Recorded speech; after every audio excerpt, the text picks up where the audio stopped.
Maintenant, nous allons passer la parole à M. Elhadji Alioune Abdoulaye Sylla, procureur de la République financier du pôle judiciaire financier.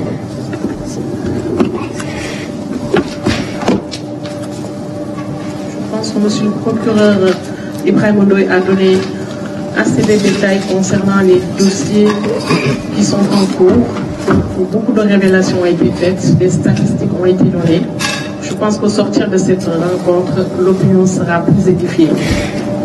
Donc, Monsieur le procureur financier, Monsieur Elhadji Abdoulaye Alioune Sylla, vous avez la parole. Voilà, je vous remercie, Madame la conseillère en communication.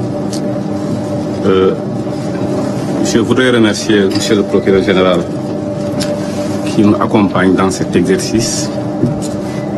Remercier également l'ensemble des acteurs de la presse qui ont répondu à cette invitation.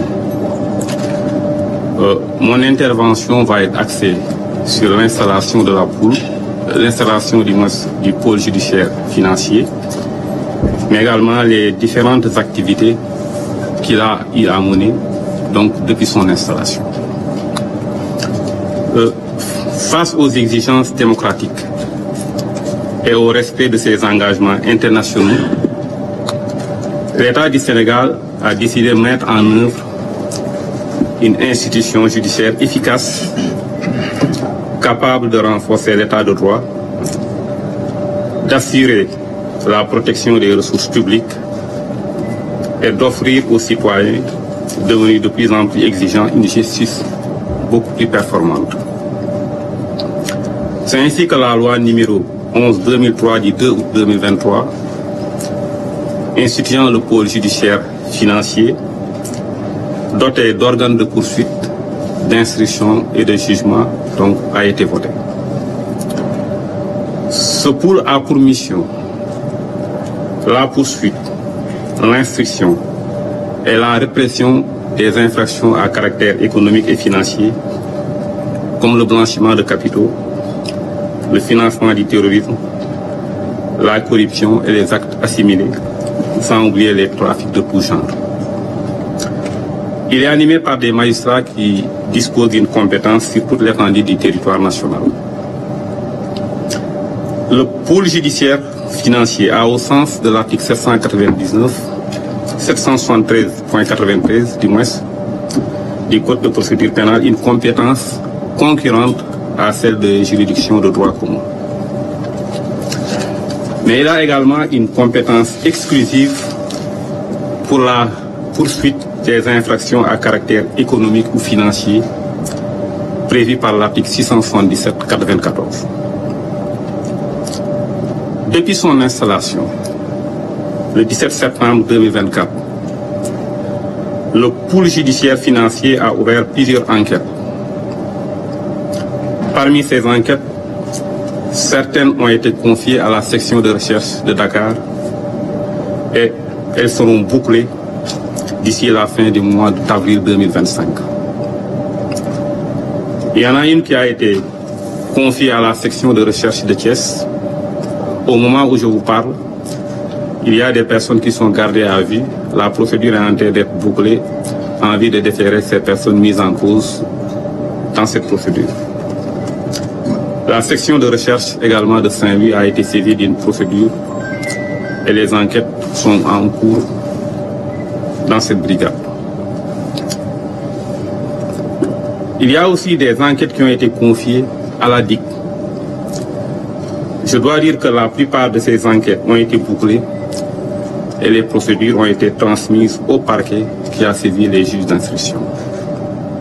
Cette unité, je veux parler de la division des investigations criminelles, a également été saisie pour ouvrir des enquêtes sur l'audit du rapport de la Cour des comptes portant sur la gestion des finances publiques de 2019 au 30 mars 2024.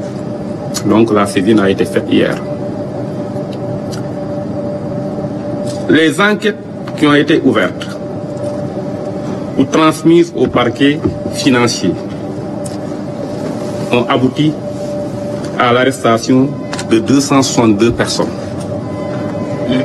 impliquées dans 292 dossiers répartis ainsi de suite. Il y a eu 142 procédures venant des unités d'enquête, 122 dossiers dont les juges d'instruction du tribunal de grande instance de Dakar se sont dessaisis pour incompétence, 20 rapports de la CENTIF et 8 rapports de l'OFNAC. Le travail effectué sur ces différents dossiers a donné les résultats suivants. Le total des biens saisis depuis le 17 septembre 2024. Il y a 92 véhicules de marques diverses qui ont été saisis et qui sont confiés actuellement à l'ONRAC. Il y a 11 titres fonciers saisis à Rufisque, Thiès et à Mbour. 2 titres fonciers également sont provisoirement inscrits au nom de l'État du Sénégal. Il y a également plusieurs pirogues et des moteurs qui ont été saisis. Ça, c'est au titre des biens qui ont été saisis. Il y a également des sommes qui ont été saisies et cautionnées. Je dois préciser qu'il y a 2 ou 3 mois, le total des sommes qui avaient été saisies ou cautionnées était évalué à 2,5 milliards. Donc il y a 2 ou 3 mois, lors de mon dernier point de presse. Aujourd'hui, nous en sommes à 15 milliards en termes de montant de sommes qui ont été saisies ou cautionnées. Et 135 ouguiya.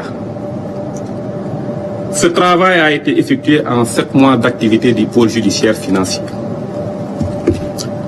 Je voudrais terminer en soulignant que la lutte contre la délinquance économique et financière demande du temps, de la détermination, car elle implique souvent plusieurs acteurs, localisés dans des aires géographiques différentes et qui ont souvent recours à des personnes expertes dans l'art de dissimuler les avoirs criminels. En effet, lorsque dans une procédure sont présents des éléments d'extranéité, les magistrats instructeurs sont obligés de délivrer des commissions rogatoires internationales dont ils ne contrôlent pas les délais d'exécution. Celle-ci étant l'œuvre de magistrats étrangers qui accomplissent ce travail accessoirement à leurs obligations professionnelles. En dépit de toutes les difficultés, la lutte pour la sauvegarde des deniers publics sera menée de façon rigoureuse, dans le respect de la présomption d'innocence, des droits de la défense et des prérogatives de chaque acteur judiciaire. Je vous remercie.